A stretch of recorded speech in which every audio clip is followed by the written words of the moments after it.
Aujourd'hui, dans ce grand village qu'est devenu le monde, même s'il devient inapproprié de parler de race, durant une certaine période assez vaste de l'histoire de l'humanité, ce propos était encore de mise et trouvait sa légitimité dans la conscience populaire occidentale qui considérait que l'humanité était divisée en différentes ethnies discernables par leurs mœurs et par leurs caractéristiques physiques comme la couleur de la peau, le type de chevelure, la taille, etc. C'est ainsi qu'on pouvait entendre parler de race rouge, race jaune, race blanche et ce qui nous intéresse ici, la race noire. Selon l'idée la plus répandue en Occident, depuis ses premiers rapports avec l'Afrique, cette dernière race est considérée comme primitive, comme la moins évoluée et comme celle ayant le moins les habiletés nécessaires pour atteindre des concepts comme l'état, l'art, la technique ou encore la philosophie. Partout où elles sont passées, malgré leur périple, qui est nul autre que les conséquences de leur déportation forcée de leur terre africaine par le colonisateur blanc, de cette race noire s'est toujours démarqué des hommes extraordinaires, extraordinaires par leur culture, extraordinaires dans les luttes qu'ils ont menées pour la postérité des siens. Parmi ces hommes, nous pouvons citer Martin Luther King, qui lutta avec tant d'ardeur contre la ségrégation raciale aux États-Unis. Comment oublier Nelson Mandela qui, par le sacrifice de sa propre liberté, a réussi à lever le voile sur les réalités ignobles de l'apartheid en Afrique du Sud.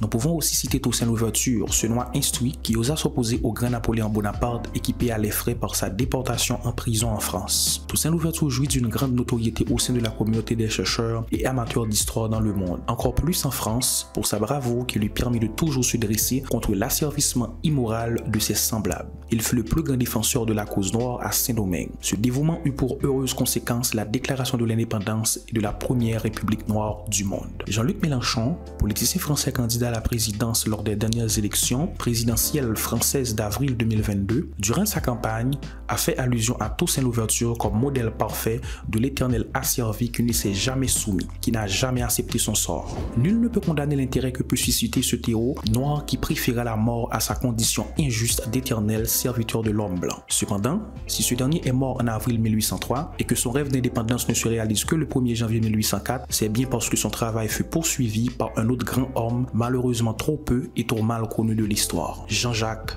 Dessalines.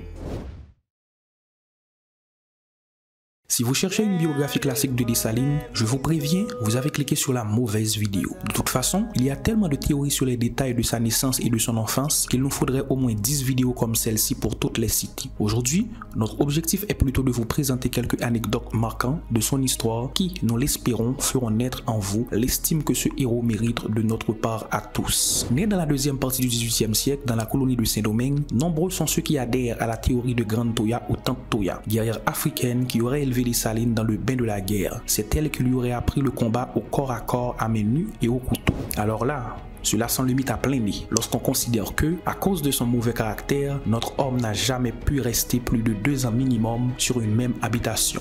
Il devient donc impossible de lui attribuer quelconque tuteur. En plus, cette image cliché du jeune qui, avant de partir à l'aventure, prend d'abord quelques leçons de combat auprès d'un tuteur très vieux, se rapproche beaucoup plus de Karate Kid que de la réalité des combats à Saint-Domingue. Alors, que valait vraiment Dessalines sur un champ de bataille et d'où il a pu apprendre à se battre? Dessalines a le mérite de s'être révolté contre l'esclavage atroce dans la colonie de Saint-Domingue, dans la Caraïbe, alors que lui était un affranchi. Oui, au moment où il décide de rejoindre l'armée de Biassou, alors composée exclusivement d'esclaves marrons, c'est-à-dire d'esclaves en fuite. Dessalines n'était plus esclave lui-même. À cette époque, un esclave qui avait bénéficié de la bonté de son maître et devenait grâce à ce dernier affranchi, se rebellait rarement et s'opposait rarement au système esclavagiste. Les anciens esclaves affranchis restaient parfois sur la plantation pour aider leurs anciens maîtres dans différentes tâches en guise de reconnaissance. Ils étaient considérés comme traîtres ou comme ingrats s'ils prenaient part aux révoltes perpétrées par les noirs marrons. Le noir affranchi ne devait jamais oublier à quel point un homme blanc fut bon pour lui et la sortie de l'esclavage. Il devait montrer de la reconnaissance envers tous les blancs pour ce privilège. La petite histoire nous raconte qu'un jour, notre héros alors dénommé seulement Jacques à l'époque, recevait des coups de fouet pour délinquance et marronnage. Ébloui par la ténacité du jeune noir ayant déjà la peau couverte de blessures qui n'ont pas encore cicatrisé, le noir libre ébéniste de métier Jean-Jacques Dessalines résolu de se l'approprier, aussitôt qu'il fut propriétaire de ce intrépide noir qu'il le fit affranchi. Pendant un temps très court, Dessalines suivit son bienfaiteur et l'aida dans son métier d'ébéniste charpentier. Piètre travailleur et toujours enclin à la bagarre, Dessalines ne profite en guère du privilège d'être affranchi. Très vite, il rejoint la plus grande bande marron de Saint-Domingue à son époque, celle de l'esclave Biassou, avec comme seul objectif tuer tous les colons de Saint-Domingue. On peut donc déduire que c'est ici qu'il a pu apprendre à manier l'épée et le fusil, aux côtés de nègres spécialistes du marronnage depuis très longtemps et habitués à l'attaque de plantations comme Yayou, Romain ou encore Petit Noël Prieur. Tous les historiens contemporains de Dessalines sont unanimes. C'était un féroce. Il était sadique. Nombreux sont les historiens qui ne lui pardonnent sa façon de faire et surtout la manière dont il s'y prend. Louis Dubroca nous raconte dans son sublime œuvre La vie de Jean-Jacques Dessalines que ce dernier était inconnu par la plupart des lieutenants de Biassou lorsqu'il rejoint son armée. Pour attirer l'attention du chef sur sa personne, il résolut de commettre le pire. Un jour, alors qu'il était appelé à prendre position près d'une grande habitation de la Grande Rivière du Nord au sein d'une petite division d'environ 50 hommes, il fit une descente avec ses compères et massacra pas moins de 200 colons. Alors que Biassou était en campagne à l'ouest, Dessalines orna sa cour avec les têtes de ses victimes placées sur des pics. Biassou fut tellement ébloui par la haine que dégageait ce tableau qu'il nomma Dessalines bourreau principal et responsable des supplices des colons. Dans cette tâche, Dessalines était sans pitié. Selon vous, peut-on parler d'héroïsme concernant de tels actes? Pour comprendre et accepter le comportement de Dessalines, nous devons de juger les écrits d'historiens comme Louis Dubroca ou encore Beauboin-Ordouin qui parle du planteur blanc comme quelqu'un de bon et de paisible, qui ne connaît pas la barbarie du meurtre. Selon lui Dubroca, Dessalines était un fléau sauvage qui ne méritait pas de partager le même oxygène que les paisibles colons inoffensifs qu'il massacrait dans leur lit. Était-ce la réalité? L'historien J.C. d'Orsainville nous dit le contraire. Les conditions de l'esclave noir à Saint-Domingue ne nous permettent un seul instant de penser que le colon blanc était paisible et bon. La naissance de l'esclave sur l'habitation était une bénédiction pour le propriétaire blanc. Il pense au profit que peut rapporter la vente d'un noir créole. Comme s'il s'agissait de l'élevage de cochons ou de poules, certains colons atteints de la plus scandaleuse perfidie organisaient des croisées entre leurs esclaves femelles et des esclaves mâles d'autres propriétaires, jugés de bonne qualité, dans l'espoir de récolter des races d'esclaves mieux résistants. Cette procédure est normalement utilisée dans l'élevage bovin. Plus de 60% de ces esclaves étaient marqués au fer chaud aux initiales de leur propriétaire. L'esclave travaille du matin jusqu'au coucher du soleil. Il a 2 temps de pause, pendant lequel il lui est permis de se nourrir et de se divertir un peu. Tout ce qu'un blanc octroie à son esclave, c'est pour s'assurer qu'il sera en de bonnes conditions de travail. Il sait qu'il doit le nourrir pour ensuite profiter de sa force, de ses bras. Les femmes sont constamment violées et, si par malheur elles se retrouvent enceintes, par peur d'être mal jugées par la société, le planteur blanc peut opter pour le meurtre. L'esclave qui est déclaré trop malade sera abattu et enterré. On ne peut prendre le risque de nourrir ni de perdre du temps à dépenser de l'argent pour un esclave qui, même guéri, peut ne plus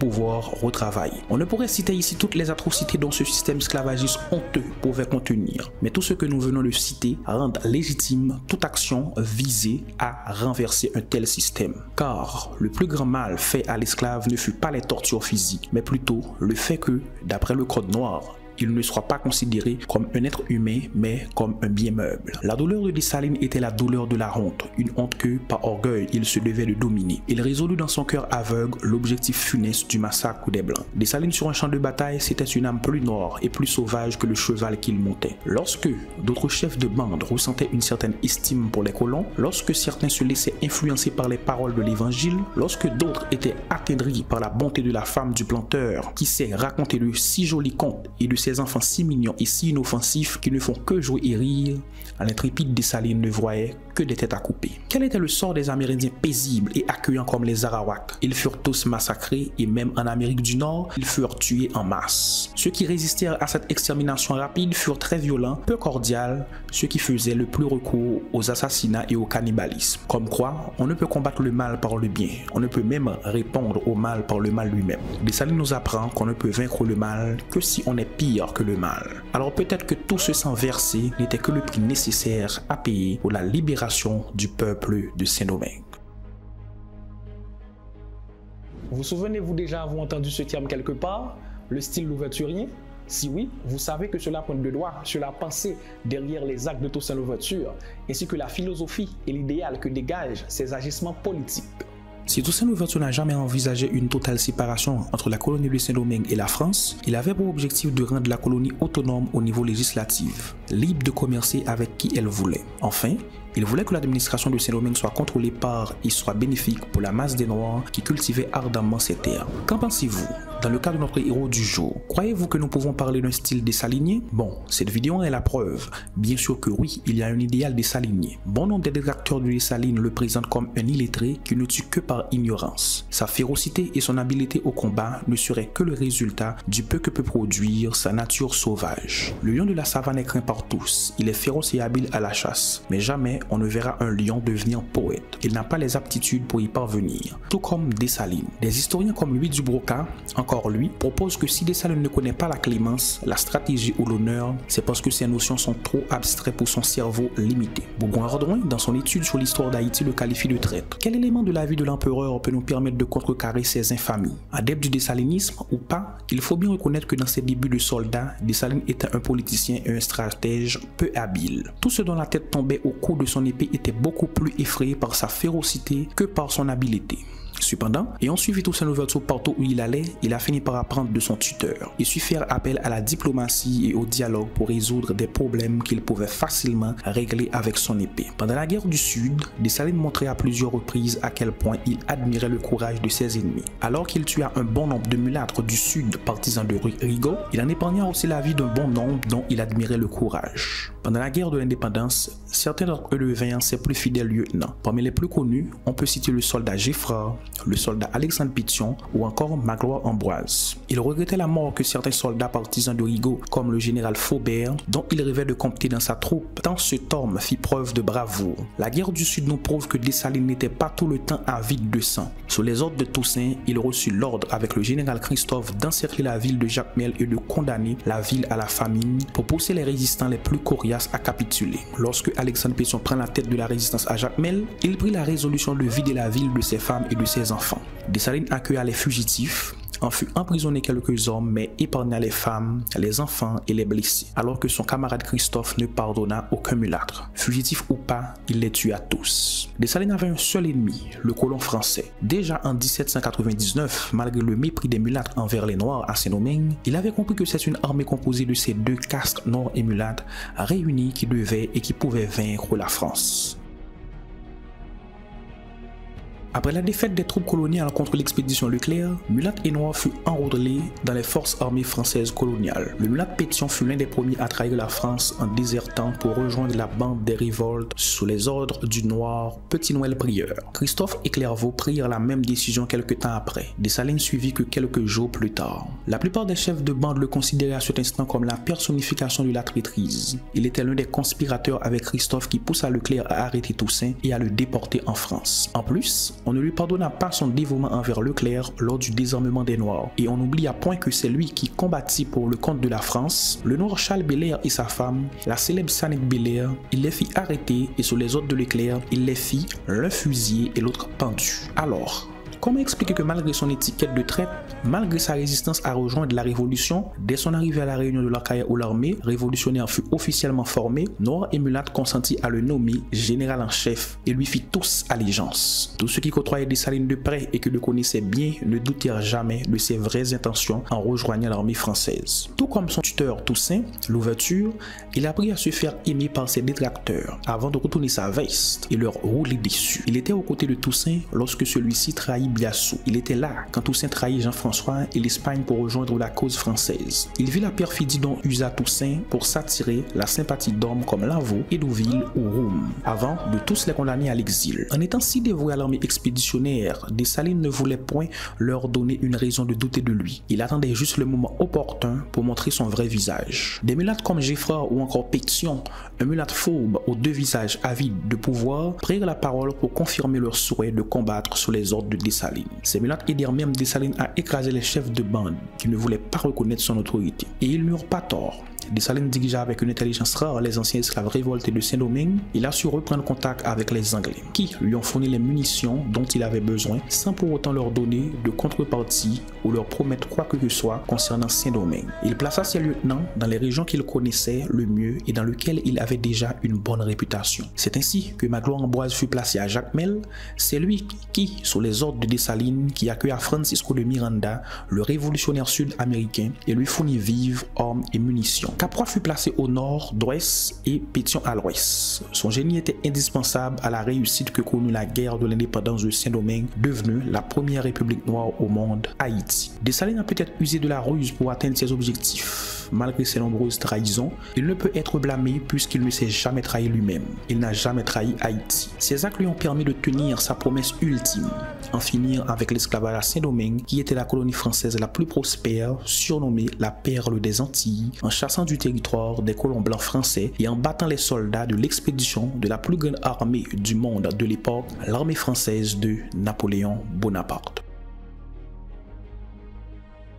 Il nous reste beaucoup de choses à dire sur Jean-Jacques Dessalines, chose que nous réservons pour la deuxième partie du vidéo. Nous avons parlé de bon nombre de gens dans cette vidéo. Dites-nous quel personnage mérite une vidéo à part entière. Et soyez nombreux à le faire. N'hésitez surtout pas à vous abonner à la chaîne, à liker et partager les vidéos pour nous encourager dans nos recherches. Merci et à la prochaine.